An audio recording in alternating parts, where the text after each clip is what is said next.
अस्सलाम वालेकुम। आज हम लोग बात करने जा रहे हैं न्यूरॉन के ऊपर। और अगर मैं बात करता हूँ कि मैं न्यूरल एनाटॉमी में कौन सा टॉपिक आज कवर कर रहा हूँ, तो एक्चुअली हमारे पास इंट्रोडक्शन है। इंट्रोडक्टरी लेक्चर के अंदर आपके पास न्यूरॉन और उसकी क्लासिफिकेशन की बात करेंगे और सिंपली आप लोगों के पास बात करेंगे कि सेल बॉडी ऑफ न्यूरॉन में क्या क्या होता है। तो स्टार्ट करते हैं अबाउट द न्यूरॉन। न्यूरॉन आपके पास एक बेसिक वर्किंग यूनिट है ब्रेन का। अगर मैं इसके लिए वर्ड यूज करता हूँ कि किस काम के लिए स्पेशलाइज है, इसका टास्क क्या है, तो इसका स्पेशलाइज काम है कि ये ट्रांसमिट कर रहे हैं इंफॉर्मेशन को। और ये जिस इंफॉर्मेशन को ट्रांसमिट कर रहा है from one cell to another cell, वो आपके पास मसल भी हो सकता है, वो ग्लैंड तक कन्वे करना हो सकता है मैसेज। वो मैसेज होता है in the form of electrical impulse. याद रखिएगा आपके पास न्यूरॉन जो है वो इलेक्ट्रिकल इम्पल्स की सूरत के अंदर ट्रांसफर कर रहे हैं मैसेज को। अगर हम लोग न्यूरॉन के बेसिक स्ट्रक्चर की बात करते हैं तो न्यूरॉन के अंदर आप लोगों के पास एक सेल बॉडी होती है जिसको हम लोग सोमा भी कह रहे होते हैं। और सेल प्रोसेसेस होते हैं जिसमें दो सेल प्रोसेसेस में एक डेंड्राइट और एक एक्सोन आपके पास टाइप है सेल प्रोसेसेस की। अगर मैं सेल बॉडी की बात करता हूँ तो वो आप लोगों के पास सोमा जिसको मैं कह रहा हूँ उसके अंदर आप लोगों के पास बिल्कुल एक नॉर्मल सेल की तरह एक न्यूक्लियस है। मेन वो सेल बॉडी है जिसके अंदर न्यूक्लियस है, उसके अंदर डिफरेंट आपके पास ऑर्गेनेल्स पड़ी हुई हैं और ये मिल के cell bodies collectively grey matter बनाती हैं। सेल बॉडी के बारे में अगर इंपॉर्टेंट बात करता हूँ कि अगर सेल बॉडी कलेक्टिव हो जाती है, इकट्ठी हो जाती है, तो वो ग्रे मैटर बना रही है। अगर ये सीएनएस में सेल बॉडी का जब इकट्ठा हो जाता है, कलेक्शन हो जाती है, तो हम उसको न्यूक्लियस का नाम देते हैं, न्यूक्लियाई इन सीएनएस।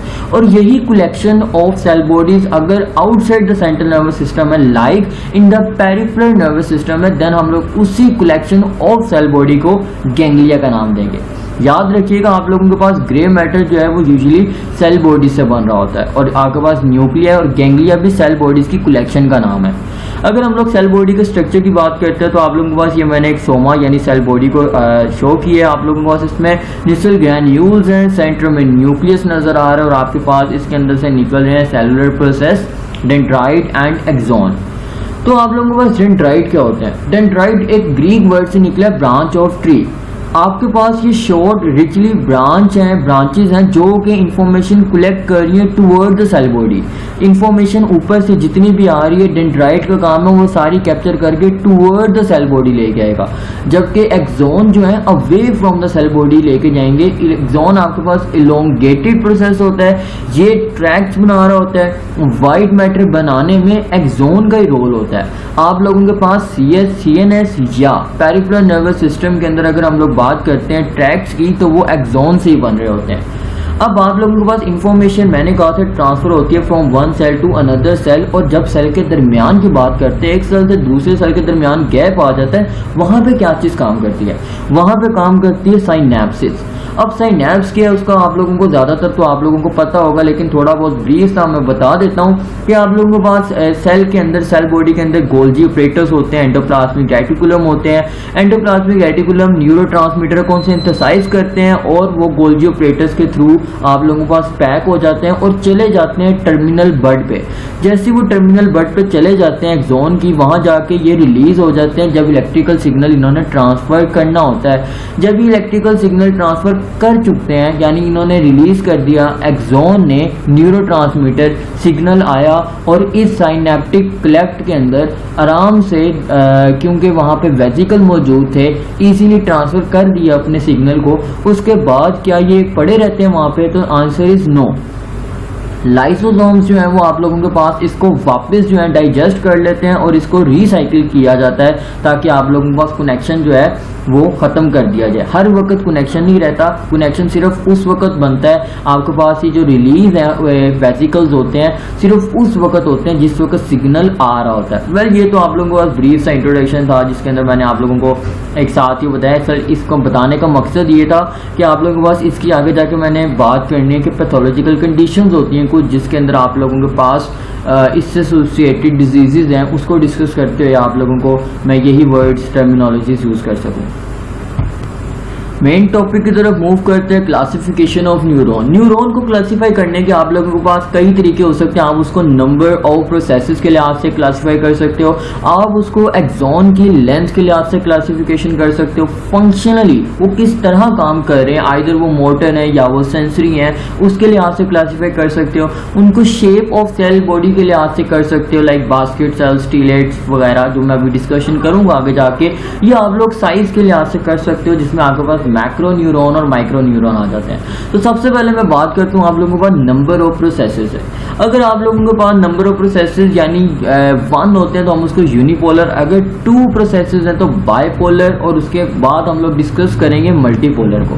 देखते हैं यूनिपोलर क्या होता है। यूनिपोलर के अंदर आपके पास सिंगल न्यूराइट निकलता है सेल बॉडी से, और ये सिंगल न्यूराइट निकलने के बाद सेल बॉडी से डिवाइड होता है स्मॉल डिस्टेंस के ऊपर। आप लोगों के पास इस तरह के न्यूरॉन यानी यूनिपोलर न्यूरॉन एग्जिस्ट कर रहे होते हैं पोस्टीरियर रूट गैंग्लिया के अंदर। याद रखिएगा, यूनिपोलर के अंदर आपके पास एक सेल बॉडी है, और सेल बॉडी के आपके पास उसके बाद इसके अंदर से एक न्यूराइट निकला, और न्यूराइट निकलने के बाद वो कुछ डिस्टेंस पे जाके डिवाइड कर देता है, और आपके पास वहां पे एक कन्वर्ट हो जाता है डेंड्राइट में, और देन एक्सॉन में डिवीजन हो जाती है, सिंपली बाइफर्केशन हो जाती है।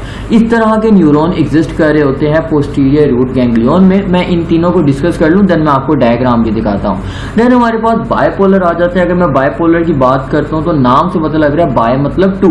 आप लोगों के पास सिंगल न्यूराइट दोनों तरफ से निकल रहा होता है, यानी एक ऊपर से और एक नीचे से। फॉर एग्जांपल न्यूराइट निकल रहा है, एक न्यूराइट आपके पास डेंड्राइट को रिप्रेजेंट कर रहा होता है और दूसरा एक्सॉन को। रिपीट कर दूं, जैसा कि मैंने पीछे बताया था, डेंड्राइट का काम है इंफॉर्मेशन को टुवर्ड द सेल बॉडी लेके आना, जबकि एक्सॉन का काम है आपके पास वो इंफॉर्मेशन को away from the cell body लेके जा रहा होता है। बाइपोलर न्यूरॉन एग्जिस्ट कर रहे होते हैं आपके पास रेटिना में, सेंसरी कोक्लिया और वेस्टिब्यूल गैंग्लिया में। अगर बात करते हैं मल्टीपोलर की, तो इनके मैनी डेंड्राइट्स हैं और एक लॉन्ग एक्सॉन है, जैसा कि पीछे मैंने डायग्राम बनाई थी। अगर बात करते हैं मल्टीपोलर न्यूरॉन की कि ये कहाँ पड़े हुए हैं, तो आपके पास है फाइबर ट्रैक्ट ऑफ ब्रेन में है, स्पाइनल कॉर्ड के अंदर है, पेरिफेरल नर्व में, आपके पास motor cells of spinal cord के अंदर ये एग्जिस्ट कर रहे हैं। यानी इनकी लोकेशन अब काफी डाइवर्सिटी है, वास्ट है। ये ट्रैक्ट्स में है, ब्रेन के, स्पाइनल कॉर्ड के, पेरिफेरल नर्व वगैरह डिफरेंट जगह पे ये एग्जिस्ट कर रहे हैं, और यही वो मोस्टली आपके पास मेजोरिटी में जो न्यूरॉन एग्जिस्ट कर रहा होता है, पाया जा रहा होता है, उसका जो ज्यादा मिकदार में, जिसकी परसेंटेज नॉर्मल बॉडी में ज्यादा है, वो आपके पास मल्टीपोलर न्यूरॉन ही है। अब इस डायग्राम के अंदर आप लोग क्लियरली देख सकते हो कि यूनिपोलर न्यूरॉन के अंदर से पहले आपके पास एक न्यूराइट निकलता है, देन वो बाइफरकेट हो जाता है आपके पास एक्सॉन और डेंड्राइट में। जबकि बाइपोलर के अंदर आपके पास ईच न्यूराइट अराइज हो रहा है फ्रॉम द सेल साइड्स, यानी आपके पास एक डेंड्राइट बन जाएगा, एक एक्सॉन बन जाएगा। जबकि बात करते हैं मल्टीपोलर न्यूरॉन की, तो उसमें एक लॉन्ग एक्सॉन है, जबकि डिफरेंट उसके अंदर आपको डेंड्राइट्स नजर आ रहे होंगे। एक सूडो यूनिपोलर न्यूरॉन भी होता है, जो आप लोगों के पास मैं उसकी डायग्राम दिखा देता हूं। And then this is the diagram of pseudo unipolar neuron. तो ये थी हमारे पास according to the number of processes के लिहाज से हम लोगों ने जो न्यूरॉन की क्लासिफिकेशन की। मैं रेफरेंस दे दूं, ये मैंने आप लोगों के पास स्नेल से कोट किया। देन मूव करते हैं अब आप लोगों के पास लेंथ ऑफ एक्सॉन के लिहाज से।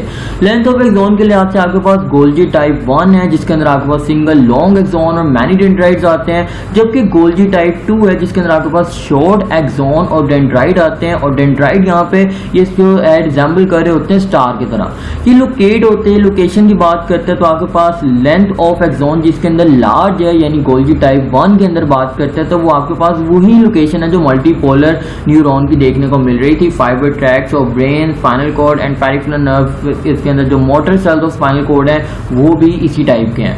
गोल्जी टाइप 2 की बात करते हैं तो ये आप लोगों को स्पेसिफिकली लोकेटेड है in the cerebral cortex and the cerebellar cortex. इसके अलावा आप लोगों के पास एक थर्ड और टाइप के न्यूरॉन भी होते हैं, और ऐसे न्यूरॉन जिनके अंदर एक्सॉन होता ही नहीं है और आपके पास टोटली ये डेंड्राइट से सराउंडेड होते हैं। ऐसे न्यूरॉन्स को हम लोग कहते हैं एमाक्राइन न्यूरॉन्स। ये आप लोग इंटरेस्टिंग इन्फॉर्मेशन के तौर पे याद रखिएगा। ये आप लोगों के पास मैं रेफरेंस कोट कर दूं, BD 84 से मैं कोट कर रहा हूँ। एमाक्राइन न्यूरॉन्स ऐसे न्यूरॉन्स हैं जो आप लोगों के पास विदाउट एक्सॉन्स होते हैं, और अगर इनकी लोकेशन की बात करते हो तो स्पेसिफिकली ये न्यूरॉन्स हमें रेटिना ऑफ सेल बॉल में देखने को मिलते हैं, आई बॉल में। आई बॉल के अंदर आपके पास जो रूटीन है उसके अंदर स्पेसिफिकली एमाक्राइन न्यूरॉन्स हैं। रिपीट कर दूं, एमाक्राइन न्यूरॉन के अंदर एक्सॉन्स नहीं होते आपके पास। फंक्शनल क्लासिफिकेशन की बात करते हैं तो आप लोगों के पास सेंसरी भी हो सकते हैं, मोटर भी हो सकते हैं। सेंसरी न्यूरॉन आपके पास नाम से बता रहे हैं कि ये सेंसरी सिग्नल को ट्रांसफर कर रहे हैं। आप लोगों के पास सेंसरी सिग्नल का जो पैसेज होता है, जो पाथवे होता है, वो पेरिफेरल से स्टार्ट होता है टुवर्ड द सीएनएस होता है, यानी from periphery to the CNS. और बिल्कुल इसके ऑपोजिट मोटर न्यूरॉन का पाथवे है from the CNS toward the periphery या toward the distal part of the body. Sensory neuron की डिटेल आप लोगों के पास यहाँ पे इसको फर्दर डिवाइड किया जाता है, फर्स्ट ऑर्डर न्यूरॉन या जिसको हम लोग प्राइमरी न्यूरॉन भी कहते हैं, सेकंड ऑर्डर न्यूरॉन जिसको हम लोग सेकेंडरी न्यूरॉन भी कहते हैं, या थर्ड ऑर्डर न्यूरॉन जिसको हम लोग टर्शियरी न्यूरॉन का नाम भी दे रहे होते हैं। तो फर्स्ट ऑर्डर न्यूरॉन जिसको हम लोग प्राइमरी न्यूरॉन भी कहते हैं, वो आपके पास स्पाइनल और सेंसरी न्यूरॉन वो लोकेट है डोर्सल रूट ऑफ गैंग्लिया के अंदर। याद रखिएगा, फर्स्ट ऑर्डर न्यूरॉन आपके पास सेंसरी न्यूरॉन है और कहाँ लोकेटेड है, डोर्सल रूट ऑफ गैंग्लिया के अंदर। ये बहुत इंपॉर्टेंट पॉइंट्स हैं जो या आपके वाइवा के लिहाज से बहुत इंपॉर्टेंट है, आपके पास शॉर्ट क्वेश्चन के लिहाज से इनकी लोकेशन बहुत ज़्यादा इंपॉर्टेंट है। फर्स्ट ऑर्डर न्यूरॉन आपके पास सेंसरी न्यूरॉन है और ये लोकेटेड है डोर्सल रूट ऑफ गैंग्लिया पे। रैपिटेशन क्यों कर रहा हूँ, क्योंकि ये इंपॉर्टेंट है। देन आपके पास सेकंड ऑर्डर न्यूरॉन जिसको स्कैंडी न्यूरॉन कहते हैं, आप लोगों के पास प्रेजेंट होते हैं grey matter of spinal cord and brain, यानी सेकंड ऑर्डर न्यूरॉन आपके पास ग्रे मैटर के अंदर एग्जिस्ट कर रहे हैं। बात करते हैं अगर थर्ड ऑर्डर न्यूरॉन की, तो आप लोगों के पास इसको टर्शियरी न्यूरॉन्स कहते हैं और इसकी लोकेशन की बात करते हैं तो मोस्टली हमें ये थैलेमस में देखने को मिल रहे होते हैं। देन आप लोगों के पास मोटर न्यूरॉन के अंदर हम लोग डिवाइड कर देते हैं इसको सोमैटिक मोटर न्यूरॉन या autonomic motor neuron. Of course आपको यहाँ पे समझ आ गई होगी कि सोमैटिक मोटर न्यूरॉन आपके पास वो मोटर न्यूरॉन्स हैं जो कि आपके पास कैरी कर रहे हैं इंपल्सेस जो कि अंडर कॉन्शियस हैं, वॉलंटरी कंट्रोल वाली मूवमेंट है। जबकि ऑटोनॉमिक नर्वस सिस्टम के अंदर आपके पास ऑटोनॉमिक मोटर न्यूरॉन्स में वो सारी की सारी न्यूरॉन्स आ जाएंगे वो जो कैरी कर रहे हैं पैरासिम्पथेटिक फाइबर या सिंपथेटिक फाइबर्स को, यानी जो आपके पास वॉलंटरी कंट्रोल के अंदर नहीं आते। पहले मैं बात करता हूँ आप लोगों के पास सोमैटिक मोटर न्यूरॉन की। तो सोमैटिक मोटर न्यूरॉन को फर्दर हम लोगों ने डिवाइड किया हुआ है अपर मोटर न्यूरॉन में जो कि आपके पास मोटर एरिया ऑफ ब्रेन में लाई कर रहे हैं, जबकि लोअर मोटर न्यूरॉन जो कि आप लोगों के पास क्रेनियल नर्व की न्यूक्लियाई और anterior horn of spinal cord में लाई कर रहे हैं। ये क्या करते हैं आप लोगों के पास, ये lower motor neuron simply supply कर रहे हैं आप लोगों के पास इंफॉर्मेशन को, मोटर सेंस इंफॉर्मेशन को फ्रॉम द स्पाइनल कॉर्ड या आप कह सकते हो from the CNS to the various skeletal muscle, क्योंकि आपके पास स्केलेटल मसल सोमैटिक कंट्रोल के अंदर आते हैं। इस वजह से आप लोगों के पास हम लोगों ने मेंशन कर दिया कि लोअर मोटर न्यूरॉन जो आपके पास वो सीएनएस से सप्लाई करके सेंड कर इंफॉर्मेशन को to the various skeletal muscle. अगर बात करते हैं मोटर न्यूरॉन ऑटोनॉमिक वाले टाइप की, तो आपके पास ऑटोनॉमिक के अंदर आपके पास पैरासिम्पथेटिक फाइबर्स आ जाते हैं या आपके पास सिंपथेटिक आ जाते हैं। पैरासिम्पथेटिक की बात करते हैं तो पैरा गैंग्लियोनिक न्यूरॉन है और sorry this word is pre ganglionic, मेरे से मिस्टेक हुई है, पैरा नहीं है, word is pre ganglionic. Pre ganglionic neuron है and the post ganglionic neurons हैं।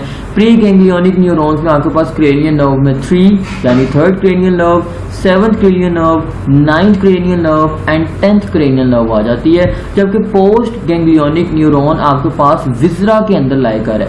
याद रखिएगा सिंपथेटिक एंड पैरासिम्पथेटिक दोनों के अंदर जो पोस्ट गैंग्लियोनिक न्यूरॉन है वो विजरा की वॉल के अंदर लाई कर रहे हैं या विजरा की वॉल के करीब पड़े हैं, क्लोज हैं उसके साथ, ठीक है। तो पोस्ट गैंग्लियोनिक न्यूरॉन चाहे वो पैरासिम्पथेटिक का है या वो सिंपथेटिक का है, उसकी लोकेशन वही होगी कि क्लोज टू द वॉल या फिर इन द वॉल ऑफ विजरा। जबकि आपके पास मैं प्री गैंग्लियोनिक न्यूरॉन जो है पैरासिम्पथेटिक का बता चुका हूँ, क्रेनियल नर्व्स में 3rd, 7th, 9th and 10th आ रही है, जबकि सिंपथेटिक के अंदर प्री गैंग्लियोनिक न्यूरॉन जो कि आपके पास लाई कर रहे हैं from the thoracic 1 to the number 2, thoracic 1 से लेकर नंबर 2 तक लेटरल हॉर्न में जितने आपके पास न्यूरॉन्स हैं वो इस टाइप के हैं। Let me repeat this division. आपके पास सबसे पहले हम लोगों ने बात की मोटर न्यूरॉन के अंदर कि ये दो तरह के हो सकते हैं, सोमैटिक मोटर न्यूरॉन जो कि वॉलेंट्री कंट्रोल है, ऑटोनॉमिक मोटर न्यूरॉन जो कि वॉलेंट्री कंट्रोल में नहीं है। सोमैटिक मोटर न्यूरॉन में हमने अपर मोटर न्यूरॉन की बात की जो कि मोटर एरिया ऑफ ब्रेन में लाइक कर रहे हैं, जबकि आपके पास लोअर मोटर न्यूरॉन की हमने बात की जो कि मैसेज को सीएनएस से स्केलेटल मसल की तरफ लेके जा रहे हैं, तभी इनको लोअर मोटर न्यूरॉन कह रहे हैं क्योंकि ये लो एरिया, यानी ये आप लोग निमोनिक के तौर पे याद कर लो कि ब्रेन से नीचे नीचे सीएनएस से नीचे नीचे सेंड करें सबको, मसल्स वगैरह को। जबकि आपके पास ऑटोनॉमिक मोटर न्यूरॉन के अंदर पैरासिम्पैथेटिक और सिंपैथेटिक न्यूरॉन्स हैं। पैरासिम्पैथेटिक हो या सिंपैथेटिक न्यूरॉन हो, इसकी जो पोस्ट गैंग्लियोनिक न्यूरॉन है वो कहाँ लोकेशन होगी, वो लोकेशन होगी विजरा की वॉल के अंदर या विजरा की वॉल के क्लोज। जबकि पैरासिम्पैथेटिक न्यूरॉन में प्री गैंग्लियोनिक न्यूरॉन एग्जिस्ट कर रहे हैं क्रेनियल नर्व 3, 7, 9 एंड 10, और जबकि pre ganglionic neuron of sympathetic fibre exist कर रहे हैं from in the lateral horn of thoracic 1 to lumbar 2। अब आप लोगों ने करना क्या है, आप लोगों ने इनकी लोकेशन को याद करना है। कम्यूटेटिव टेक्निक आप लोग यूज करोगे, लाइक आप लोगों ने फर्स्ट याद की, देन आप लोगों ने सेकंड याद की, देन उसको रिपीट किया। इसके बाद मैं आप लोगों से क्वेश्चन पूछूंगा, क्वेश्चन मैं आप लोगों के पास वीडियो के लिंक में डाल देता हूं, आप लोग वहां से क्वेश्चन को सोल्व कर सकते हो ताकि आपका जो टॉपिक है पूरा वो रिवाइज हो जाए। तो आप लोग अगर इसमें से कोई चीज़ नोट डाउन करना चाहो आप लोग पॉज करके वीडियो को नोट डाउन कर सकते हो। इसके अलावा अगर आप लोग किसी और टॉपिक को स्टडी करना चाहो कमेंट सेक्शन में मुझे बता सकते हो, आप विजिट कर सकते हो मेरी वेबसाइट, वहाँ पे चैट सेक्शन के अंदर जाके आप लोग मुझसे कोई भी टॉपिक स्टडी करना चाहो उसके बारे में क्वेश्चन में पूछ सकते हो। मेरी वेबसाइट का नाम है SM बाकरी लेक्चर्स, आप विजिट कर सकते हो। हमारा Facebook page chemistry is awesome join कर सकते हैं हम। इंस्टाग्राम के ऊपर आईडी है anonymous_medical_। Stay safe, best of luck, Allah Hafiz.